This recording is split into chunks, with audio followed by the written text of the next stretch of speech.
Uou! Salve Santa Catarina, muito boa tarde, aquele abraço para você que está chegando agora ou que segue conectado na NDTV e também para você que está nesse mundão curtindo nossa programação no ndplay.com.br. Estamos ao vivo direto dos estúdios no Morro da Cruz em Florianópolis e também nas nossas praças espalhadas pelo estado. Até às 3 da tarde vamos destacar muito o futebol catarinense e a primeira fase do estadual está entrando aí sua retinha final.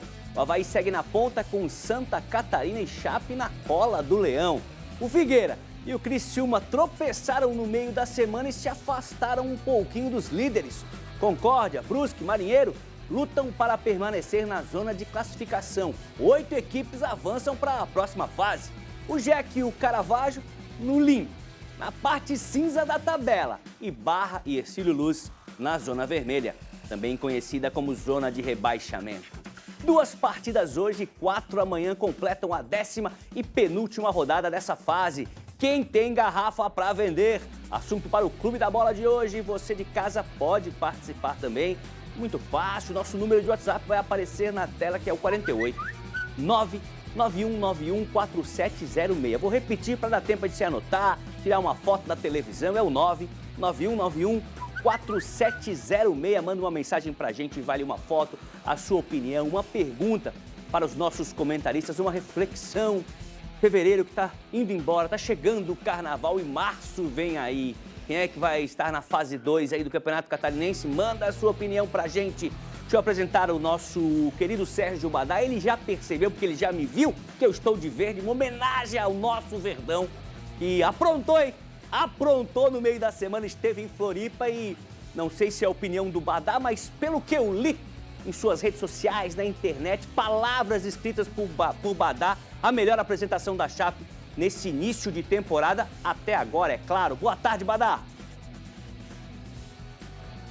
Muito boa tarde, Marcelo Mancha, um abraço para você, a todos ligados do Clube da Bola. O meu tchauzinho para os meus amigos, não é para todos, mas é para alguns amigos meus aí do Estreito, porque o furacão passou pelo Estreito. Tudo na brincadeira, com respeito ao Figueirense, mas foi, por parte da Chapecoense, foi a melhor atuação. Não estávamos acostumados a comemorar 4 gols numa mesma partida. O ataque da Chapecoense vinha tendo dificuldades. Então, teve méritos na vitória. O Figueirense não jogou bem? Não jogou bem. A zaga do Figueirense bateu cabeça o tempo todo, estava desfalcado? Sim, mas a Chapecoense não tem nada a ver com isso. A Chapecoense foi competente, a Chapecoense foi eficiente, se aproveitou para fazer 4-2, ir para a 3ª posição, que é onde nós esperamos, no mínimo, que a Chapecoense termine esta primeira fase. Então foi uma bela vitória do Verdão. O time do Dalpozo estava devendo uma atuação consistente e convincente, como foi contra o Figueirense, apesar das fragilidades do adversário. Legal, Badá. Você conhece o Philo Max? Durante muito tempo foi o homem ali, linha de frente da torcida bobgueira, né? No grupo do WhatsApp ali, acabou o jogo. Na verdade foi no dia seguinte. No dia seguinte, na manhã seguinte, ele mandou uma mensagem preocupadíssimo, um áudio preocupadíssimo, e ele falou mais ou menos isso: a zaga batendo cabeça, desfalcada, não substituiu a altura ali quem estava jogando, é muito frágil a defesa do Figueirense. Ele falou assim, ó, sou fã do Camilo, mas aquela corridinha que o Camilo dá em direção na bola só para dar uma assustada no adversário, já não tá mais assustando ninguém. Philo Max muito preocupado, um abraço para ele, com o Figueirense nesse campeonato estadual. Vamos para o homem que encontrou os morcegos. Foi o assunto da semana, o encontro com os morcegos lá no Complexo do SESI semana passada, mas tá tudo legal, ele tá com a gente ali. Emerson Luiz, Santa Catarina, surpreendeu que um desses considerados menores do futebol catarinense, né, vai surpreender. Esse ano 2025, por enquanto, é o Santa Catarina. Boa tarde, Emerson. Sem dúvida. Mais colegas que estão por vir, a você ligado, telespectador da NDTV. É uma campanha que de fato chama atenção, porque só perdeu na estreia, Mancha, contra o Avaí, da ressacada do campeonato. Empatou com os grandes, Criciúma, Chapecoense, Figueirense, e pegou adversários considerados de menos peso, mas dá para colocar nessa balança um time já considerado grande aqui no estado, que é o Brusque, venceu no meio da semana lá em Rio do Sul e vai empilhando aí vitórias, 8 jogos de invencibilidade, 4 vitórias e 4 empates, e essa derrota Primeiro objetivo alcançado, que era se manter na elite. Esse é o trabalho para consolidar um projeto. Não adianta você participar de uma Série A, cair, subir, voltar. Você não cria identidade, você não consolida nenhum tipo de ideia, de projeto. E o Santa Catarina conseguiu esse objetivo e o segundo já está no mata-mata e vai trabalhar nesses últimos 2 jogos, Mancha, para fazer essa decisão, porque passa a ser uma decisão, um jogo único do mata-mata nas quartas de final, no Alfredão, em Rio do Sul, que recebeu na quarta-feira 2.000 pessoas. O torcedor tem comparecido, o torcedor está empolgado, a cidade está mobilizada e daqui a pouco eu posso falar que tem times aí da capital, jogadores do Santa, viu? Acredito sim. E completando o nosso time aqui nesse primeiro momento ao vivo para todo o estado de Santa Catarina, Iancel, mais uma vez nos estúdios aqui em Florianópolis. O Ian, que também é o apreciador do carnaval. Então a dupla da capital fazendo aquela brincadeira, o Avaí segue no compasso, segue na harmonia com a bateria nota 10. Já o Figueirense descompassou na avenida, vai ter que apertar o passo, hein, Ian? Boa tarde. Boa tarde, Mancha. Um abraço a você, um abraço ao Badal, um abraço ao Emerson, aos amigos ligados no Clube da Bola. Bom, essa semana serviu para deixar o torcedor do Figueirense de cabelo em pé, né, Mancha? Derrota para a Chapecoense. Pela maneira como se construiu, a zaga é muito frágil, algumas abordagens ali dos zagueiros que deixaram o torcedor preocupado, o time frágil pelos lados, pelo meio. Tomou 4 gols, poderia ter tomado mais, porque o Mailton e o Dentinho perderam gols ali inacreditáveis no primeiro e no segundo tempo. E o Avaí vem muito bem, né? 4 vitórias seguidas, o time embalou, tomou um golzinho ali do Concórdia, numa falha do raro de acontecer. Eu queria fazer uma brincadeira, ô Mancha. Você veio de verde, né, para homenagear o nosso querido Verdão. A gente vê que o nosso querido Sérgio Badar em azul, em homenagem ao líder isolado do Campeonato Catarinense. Aquele papo do futebol rola toda hora, né? A gente tem muitos amigos, tá nos grupos, ali o grupo do WhatsApp bomba depois de cada rodada. E teve gente que me falou assim, Mancha, Wagner Love tá jogando muito. Fiquei sem resposta, passo a pergunta para Iancel. Tá jogando muito? Tá jogando muito. Inclusive, o equilíbrio ofensivo que o Avaí buscava, encontrou no seu camisa 9. Não é aquele centroavante, o centroavante é o Igor, o Love baixando muitas vezes, quase como um camisa 10. Encontrou o equilíbrio, participou de 6 gols dos últimos 12 que o Avaí fez, então realmente embalou. Legal. Bom, a gente segue falando de futebol, mas aquele outro futebol de areia. Vamos direto para São Francisco do Sul, onde a titular do Clube da Bola, Kevarini, está lá. Hoje tem a grande final da Taça NDTV de Beach Soccer. Boa tarde, Drica. Torna com mais informações agora no Clube da Bola. Boa tarde de novo, Mancha. Boa tarde aos colegas e a todos que estão assistindo ao Clube da Bola. Retorno aqui da Arena da Enseada e retorno acompanhado, porque eu disse que ia trazer um dos personagens dessa decisão. 8h30 da noite a gente tem Carlos Renault Juventus contra o Enseada e eu estou aqui ao lado do Robinho, o capitão do Carlos Renault Juventus, que vai falar um pouquinho, Robinho, expectativas altíssimas para essa decisão, porque a gente está falando de um clássico, de uma rivalidade e o Carlos Renault Juventus querendo retomar esse título que conquistou em 2022 e frear essa possibilidade de tri do rival, né, Robinho? Boa tarde a todos. Estou falando aqui da Arena da Enseada. Hoje é uma expectativa muito grande, né, por se tratar de um clássico e ainda mais por se tratar de tentar evitar do nosso rival, né? As expectativas são as melhores, né, pro jogo de hoje. Trabalhamos bem aí durante a semana e como eu falei, as expectativas para tentar interromper essa sequência do rival, com certeza são as melhores possíveis. E Robinho, você é daqui de São Francisco, mora aqui em São Francisco, sabe que essa rivalidade é grande. Eu vou pedir até para o Adriano mostrar ali, já chegou, acabou de chegar o Adail ali para começar a colocar os materiais do Carlos Renault Juventus. Aqui é onde fica a torcida do Carlos Renault Juventus, atrás desse gol, atrás do outro gol tem a torcida do Enseada. Ela é gostosa durante o ano e, como você falou, você defende essa camisa há um bom tempo, não à toa é o capitão. E aqui essa arena vai estar pegando fogo, apesar de ser à noite, 8h30, vai estar um clima mais ou menos para agora, né? Sim, com certeza. 8h30, certeza que a arena vai estar lotada e como eu falei, né, as expectativas são as melhores, a gente trabalha, a gente é daqui, né? A gente representa a nossa equipe. 80, 90% dos nossos atletas são locais que trabalham um ano todo para estar disputando os jogos de verão e juntamente de brinde para a gente estar representando a nossa camisa, a nossa bandeira, que é a bandeira aqui de São Francisco do Sul, né? A nossa praia, né? Representar o Juventus é maravilhoso, é gratificante e a gente, né, a gente sempre fala, a nossa torcida são todos os nossos familiares. Então a nossa arquibancada, todos que tu olhar, aquele lá é o irmão de alguém, é o familiar de todos. Então é um a mais, né, que a gente tem sempre por estar representando nossos familiares. O nosso time que é da praia, são os jogadores da praia, até mesmo nossos jogadores de fora são da praia hoje, né? Vou dar o exemplo do Lucão, que é um nato do Rio de Janeiro e se encantou com a nossa família Juventus, né?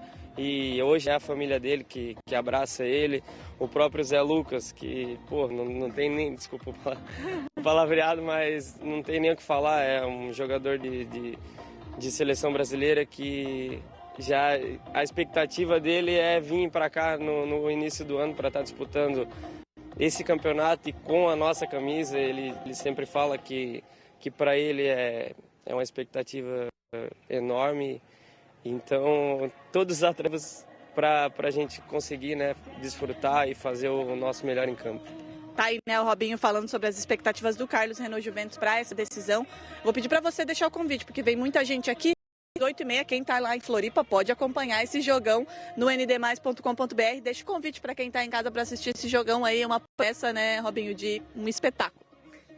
O convite fica aberto para todos que estão na região para acompanhar esse jogo aí. O convite está feito, né? Tenho certeza que dentro de campo vai ser um belo jogo, né?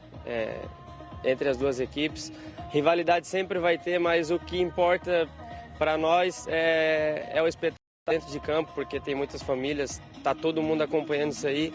Então acho que nós temos que dar o exemplo e mostrar dentro de campo que é o esporte e isso que importa. Então meu convite fica aí para todos e venham e fiquem atrás desse gol e torçam pelo Juventus da praia. Tá aí, né, o Robinho já querendo trazer a torcida do lado dele. Daqui a pouquinho eu volto também com o Alceni, o capitão do Enseada, Mancha. E já reforço, 8h30 da noite no ND+, vai ter o Robinho, vai ter o Zé Lucas, o Alceni, o Farinha, todo mundo, porque vai ter jogão aqui na Arena da Enseada. Daqui a pouquinho eu volto. Legal demais, Drica. Como o Ian tá aqui no estúdio, tenho certeza que nossos diretores Marcelo Campagnolo e Roberto Bertolini estão assistindo o Clube da Bola. Já relanço a ideia, ano que vem, Clube da Bola especial, direto da Enseada e direto de São Francisco do Sul, e com um jogo demonstração. Amigos do Badá contra o Amigos da Patota, quinta tentativa, antes das finais. Assim, um jogo demonstração para a habilidade do pessoal aqui também nas areias. Tá lançado esse desafio aí para nossa diretoria. Vamos realizar, vamos fazer acontecer. Agora voltamos para o Campeonato Catarinense. Tabela na tela para a gente dar uma olhada aí. Como é que ficou? Foi um plot twist, seria o pessoal do cinema diria. Emoções até o final. O Avaí embalou, hein? Embalou na liderança, 18 pontos. Santa Catarina, surpresa dessa primeira 6. A Chape voltou para pertinho dos líderes com 14. E o Criciúma, com o tropeço, ficou ali com 13 pontos. Figueirense também tropeçou, agora tem 12. O Concórdia, hein? Apareceu, voltou para a briga com 11 pontos. Brusque e Marcílio Dias com 10 fecham aí os 8. Naquela frase conhecida, né? Se terminasse hoje, esses seriam os 8 que avançariam. Joinville e Caravaggio não tem nem bordinha ali, ó. O número não tem nem bordinha, é a zona cinza. Não vai nem para cima e também não vai para baixo. O Joinville tem 10, o Caravaggio tem 9. Também com 9 pontos o Barra, mas nos critérios de desempate, fica na zona vermelha. E o Ercílio Luz tem 5 pontos, é o lanterninha. Mas como tem um jogo a menos, assim como o Criciúma, né? Eles não se enfrentaram na primeira rodada, Criciúma e Ercílio Luz, ele poderia somar 9 pontos. Um 100% de aproveitamento, o Ercílio poderia somar 9 pontos e atrapalharia aí. O pessoal entraria, talvez, né? Entrasse também nesse rolo. E Ansel, hoje, ver o Joinville ali atrás, não é tanta surpresa. O Joinville não tem feito boas campanhas, mas surpreende o Santa Catarina lá em cima. Quando você vê a tabela, o que te chama a atenção? Olha, Olha, Mancha, surpreende, talvez surpreenderia antes do campeonato começar, porque desde o primeiro jogo, quando a gente viu o Santa Catarina jogar, a gente já imaginava que o time fosse se classificar, talvez não em segundo lugar, a 2 pontos do Avaí. Realmente impressiona como é legal de ver o Santa Catarina jogar. Semana passada a gente exibiu aqui no Clube da Bola a entrevista com o é muito interessante, um time ofensivo que joga pra frente, que você vê que tem ideias. No mais, o Joinville, a gente esperava que se classificasse, é um time que esse ano vai disputar a Série D, então fica aquela margem de que se já tá mal agora, imagina quando começar a competição nacional, né? Então a gente imagina que o Jack tem uma margem de melhora, pensando em classificar para a Série D do ano que vem, como fazer uma boa Série D nesse ano, né? No mais, o Figueirense acho que começa a se preocupar um pouco com a galera ali de trás, estacionou nos 12 pontos, hoje tem 10, se você perde amanhã, por exemplo, as coisas já começam a ficar para a última rodada. No mais, o Avaí líder está dentro do que a gente esperava, de que fosse um time protagonista, demorou a embalar, é verdade, mas acho que no mais é isso. E o Criciúma que vem decepcionando, né? Principalmente por bola jogada nesses últimos jogos. Então vamos fazer o seguinte, vamos falar do primeiro jogo desse sábado, começa daqui a pouquinho, Criciúma e Marcílio Dias. Rafael Niero está direto do estádio Heriberto Wilson, vivo com a gente, palco do jogo, e daqui a pouco. Boa tarde, Niero. Boa tarde, Mancha. Boa tarde a todos que nos acompanham. É verdade, aqui no palco, que já está preparado, inclusive, né, para esse confronto importante, 10ª rodada. O Criciúma, lembrando, tem um jogo a menos ainda na competição, mas busca nessa reta final ainda retomar a liderança do Campeonato Catarinense pelas vantagens que terá na próxima fase. Mas a verdade é que o Criciúma não tem desempenhado um bom futebol e a última derrota para o Caravaggio aqui no estádio Heriberto Wilson mesmo foi bastante dolorosa, teve muita cobrança durante esta semana, inclusive na reapresentação nós falamos sobre isso e perguntamos na entrevista coletiva. Muito se cobrou do Criciúma por conta deste último resultado aqui, esta virada no estádio Heriberto Wilson por 2-1 para a equipe do Caravaggio. Vitória que foi muito comemorada, diga-se de passagem, lá na montanha em Nova Veneza. Bom, mas o foco é o Criciúma e está preparado e focado agora para enfrentar aqui Dias. Vai ter mudança no elenco, muito provável que o técnico deva mexer em algumas peças. Até porque alguns jogadores que estavam se recuperando de uma virose já se apresentaram, treinaram inclusive nesta semana e podem estar dentre os titulares para este confronto. O Zé Ricardo até mesmo citou, né, na entrevista coletiva pós-derrota para o Caravaggio que o time teria uma nova postura, iria entrar com uma nova formatação e a tendência, nós temos um provável Criciúma, mas tudo pode acontecer, né? Pode mudar aqui, e enfim, mas há uma expectativa aí para que o Criciúma saia com o Cauã, que é o goleiro da base aqui do Criciúma, por conta da expulsão do Kaique no último confronto mesmo, ele foi expulso, portanto o Cauã ganha naturalmente a vaga de titular no elenco. Inclusive ele começou como titular no Campeonato Catarinense nas 2 primeiras rodadas, depois perdeu a vaga para o Kaique, mas hoje o Cauã assume a camisa principal aqui no gol do Criciúma mais uma vez. Na linha de defesa, Léo Alaba, Rodrigo, Castan e Marcelo Hermes. O meio deve ter o retorno do Trindade, que era um dos que estava se recuperando de uma virose, já treinou durante esta semana, deve retornar ao time titular, ao lado do Morelli, do Juninho e do Felipe Mateus no meio. E o ataque é um outro setor que deve ter mudanças, né? Nós tivemos no último jogo aqui a entrada do Neto Pessoa com o Thalisson, depois ele mudou, colocou o Gabriel Novas, depois mudou de novo, enfim. Inclusive é um detalhe interessante sobre o ataque do Criciúma, ele já mudou praticamente em todos os jogos o ataque. Até agora parece que não achou o ataque ideal, mas é um assunto para daqui a pouco a gente trata disso. Então o ataque deve ter o Neto Pessoa com o Peterson, uma provável escalação do Criciúma para enfrentar o Marcílio Dias durante a tarde de hoje. Mas, como falei, ele pode mexer ainda, até porque o Gabriel Novas também se recuperou de uma virose e também a possibilidade de ele entrar nesse ataque ao lado do Neto Pessoa, mas fica aí uma interrogação de como será o ataque do Criciúma para o confronto de hoje contra o Marcílio Dias, viu, Mancha? Obrigado pelas informações, Dinheiro volta daqui a pouco com mais informações direto do Heriberto Wilson. Como o Renato não está hoje, né, está envolvido aí com o jogo, deixa eu passar para o Badá e para o Emerson, para o Ian também, assistir o jogo do Criciúma e depois viu o editor que separou os melhores momentos. Foram muitas situações criadas, 18 situações no primeiro tempo, sei lá, o Criciúma teve contra 3, 4 do Caravaggio. A pontaria não estava boa, Badá? Ou foi um excesso ali de preciosismo, já que é o time grande, o time com maior investimento, contra o caçulinha da competição, o time que estava lá atrás? O que aconteceu, na sua opinião? O Criciúma precisa se preocupar?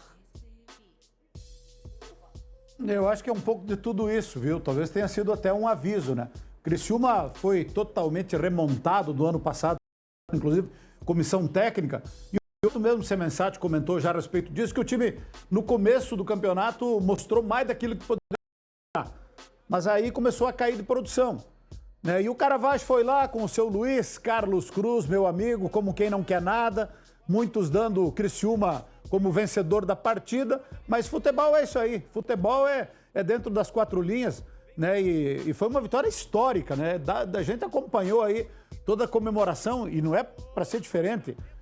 Criciúma é a referência no sul do estado, e o Caravaggio vai lá pela primeira vez no jogo oficial e acaba vencendo, né? Um jogo que teve alguns lances engraçados, como por exemplo a expulsão do jogador do Caravaggio. Teve um jogador, acho que é Gessé, foi expulso porque demorou para sair de campo, e aí o Kaique, goleiro do Criciúma, foi lá, agarrou ele, queria pegar ele no colo para apressar a saída dele, e acabou sendo expulso também, né, cara? Então, aconteceu um pouco de tudo nesse jogo aí, mas, queira ou não, o Criciúma perdeu posições. Até ontem era líder, hoje está na quarta colocação.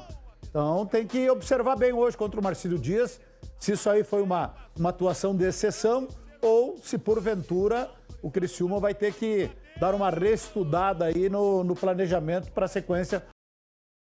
Mas parabéns ao Caravaggio.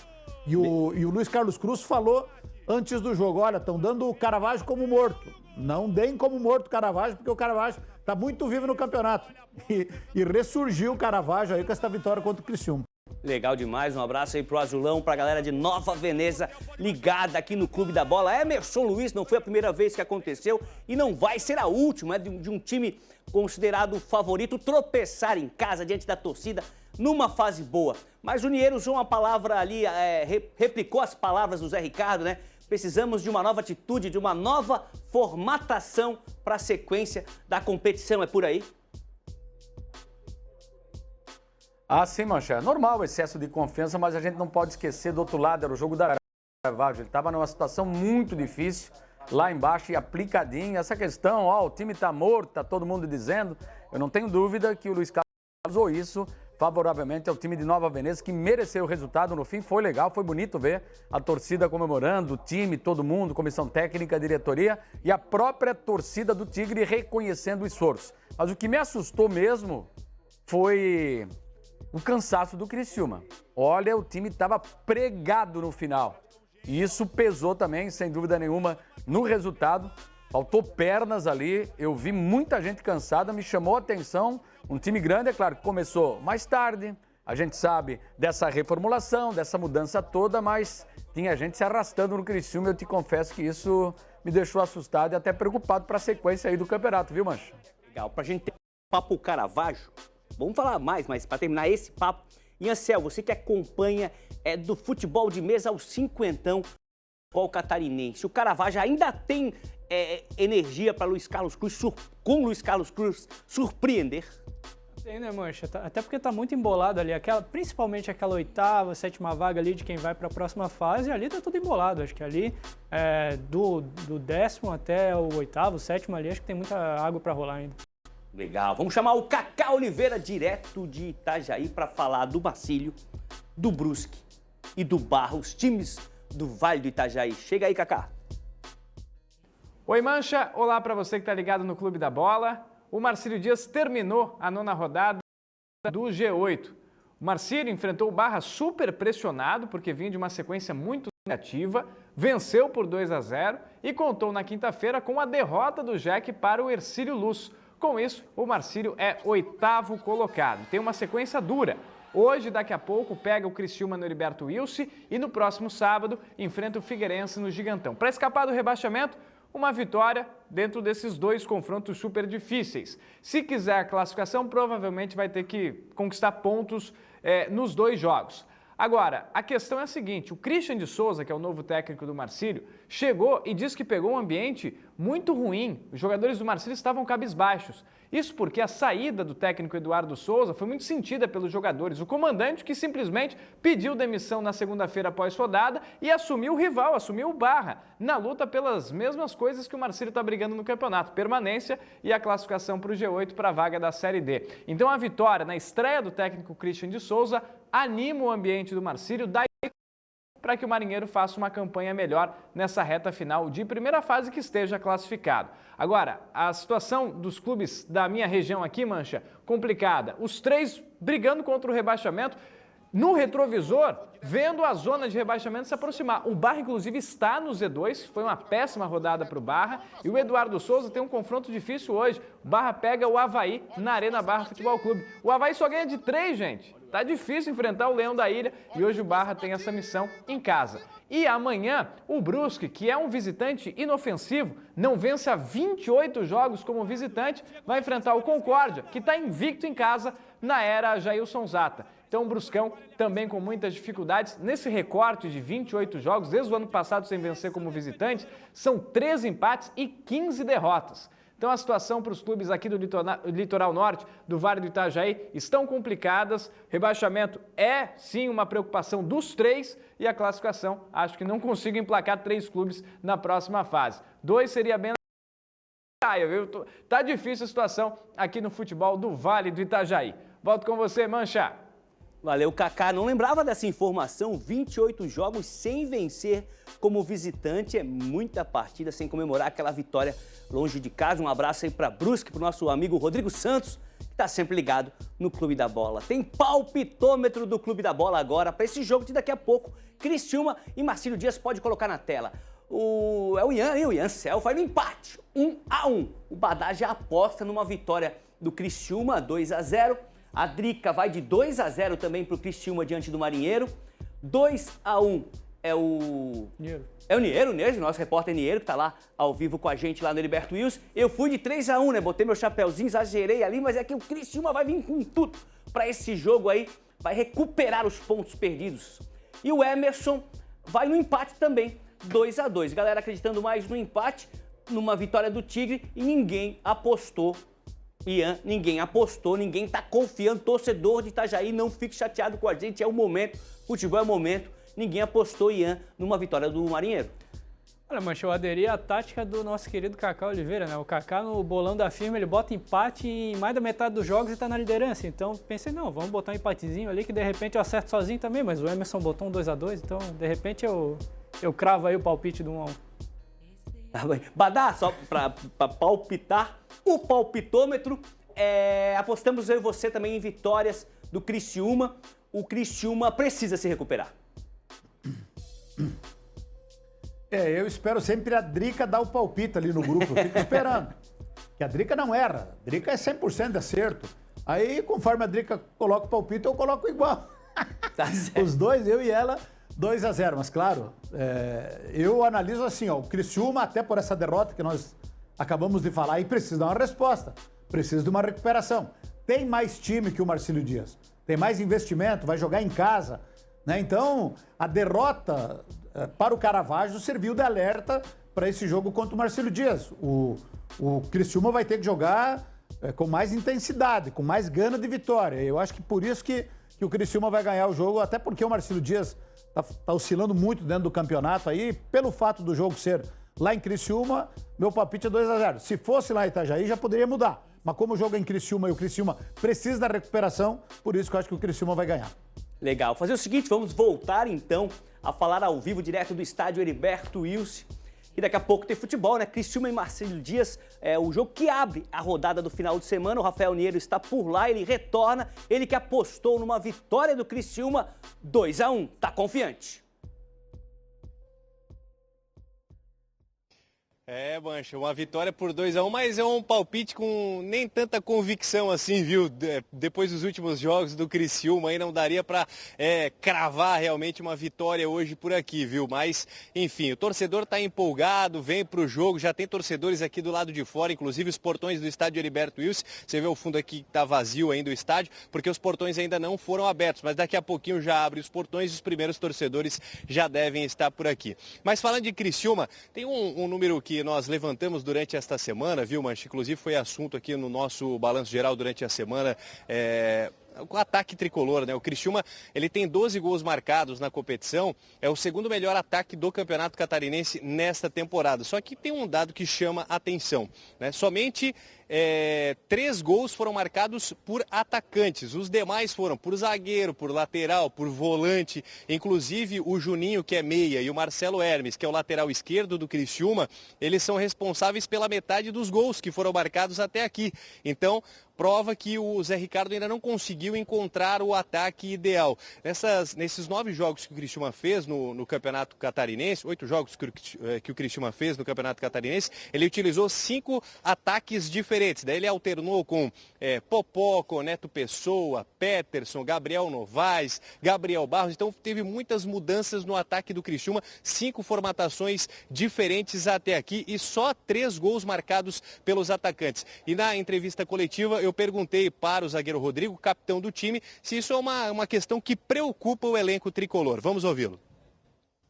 Todo mundo trabalha bastante, todo mundo se entrega no dia a dia para que possa chegar no jogo e estar sempre concluindo da melhor maneira possível quando aparecem as oportunidades, né?